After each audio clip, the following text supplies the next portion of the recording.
UGC నిబంధనలపై supreme court stay ఇచ్చింది. ఈ నెల 23న యూజీసీ నోటిఫై చేసినటువంటి నిబంధనలను నిలిపివేసింది కోర్టు. నిబంధనలు యూజీసీ చట్టం 1956ను ఉల్లంఘిస్తున్నాయని పిటిషన్లు దాఖలయ్యాయి. వీటిని విచారించిన న్యాయస్థానం నిబంధనలను నిలిపివేసింది.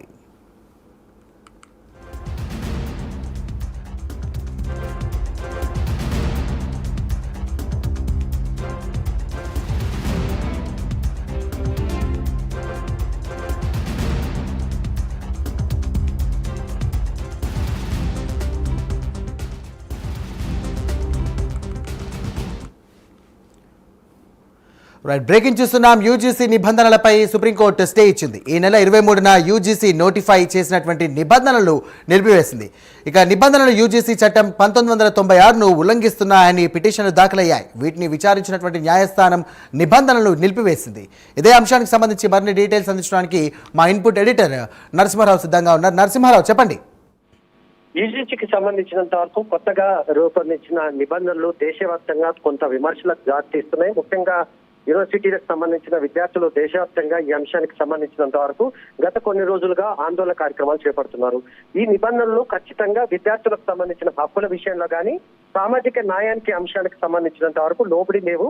కొన్ని వర్గాలకు ప్రయోజనం కలిగించే విధంగా ఉన్నాయి కనుక వీటిలో కొంత మార్పులు చేర్పులు చేయాలి, పాత విధానాన్ని ప్రస్తుతానికి కొనసాగించాలని వివిధ యూనివర్సిటీలకు సంబంధించిన విద్యార్థి సంఘాలు విద్యార్థులు సుప్రీంకోర్టును ఆశ్రయించారు. సుప్రీంకోర్టు ఈ రోజు విచారించిన తర్వాత ప్రస్తుతానికి యూజీసీ తాజాగా రూపొందించిన నిబంధనల వల్ల కొంత వివిధ వర్గాల విద్యార్థుల మధ్య విద్వేషాలు అదేవిధంగా విభజన కల్పిస్తుంది.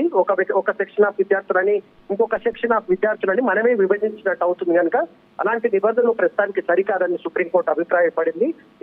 దీనికి సంబంధించినంత వరకు మార్చ్ కి కేసుని పోస్ట్పోన్ చేస్తూనే కేంద్ర ప్రభుత్వానికి అదేవిధంగా యూజీసీ కూడా సుప్రీంకోర్టు నోటీసులు జారీ చేసింది. అదే సమయంలో ఈ కేసుకు సంబంధించినంత వరకు ప్రస్తుతం ఉన్న పాత విధానాలు ఏవైతే ఉన్నాయో వాటిని అమలు చేయండి, కొత్త విధానాలను ప్రస్తుతానికి స్టే విధిస్తున్నట్టుగా సుప్రీంకోర్టు పేర్కొంది. నిజానికి ఏంటి నిబంధనలు, ఏంటి కేసు అనే అంశానికి సంబంధించినంత వరకు ఒకసారి మనం విశ్లేషిస్తే నిజానికి హైదరాబాద్ సెంట్రల్ యూనివర్సిటీకి సంబంధించిన విద్యార్థి రోహిత్ వేమ్ల ఆత్మహత్య తర్వాత దేశవ్యాప్తంగా యూనివర్సిటీలో కుల వివక్షత పెరుగుతుంది. దీనికి సంబంధించినంత వరకు చాలా రకాలుగా ఆందోళన కార్యక్రమాలు వ్యక్తమైన నేపథ్యంలో సుప్రీంకోర్టు కూడా దీనికి సంబంధించి గతంలో యూజీసీకి కొన్ని సూచనలు చేసింది. ఇలాంటి కుల వివక్ష జరగకుండా కొంత యూజీసీ కొత్తగా నిబంధనలు రూపొందించమని చెప్పింది. దానికి అనుగుణంగానే యూజీసీ ఇటీవల కొన్ని మార్పులు చేర్పులు చేసి నిబంధనలు కొత్తగా రూపొందించింది. అయితే దాంట్లో కొన్ని వర్గాల విద్యార్థులకు మాత్రమే ప్రాధాన్యత ఇచ్చారు. ఇతర వర్గాల విద్యార్థులకు సంబంధించి అభిప్రాయాలను వెల్లడించే అవకాశం కల్పించట్లేదు.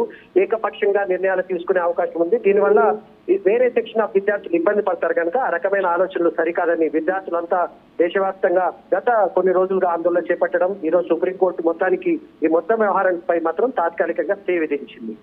Thank you Narasimha Rao.